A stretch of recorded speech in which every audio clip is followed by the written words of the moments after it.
जिन्दगीमा सफलता मिल्छ मिल्दैन त्यो त भाग्यको कुरा हो, तर सधैँभरि यात्रा र कोसिस भने गरिरहनेछु।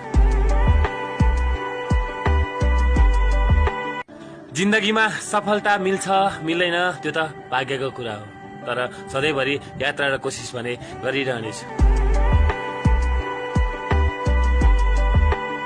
जिन्दगीमा सफलता मिल्छ मिल्दैन त्यो त भाग्यको कुरा हो, तर सधैँभरि यात्रा र कोसिस भने गरिरहनेछु।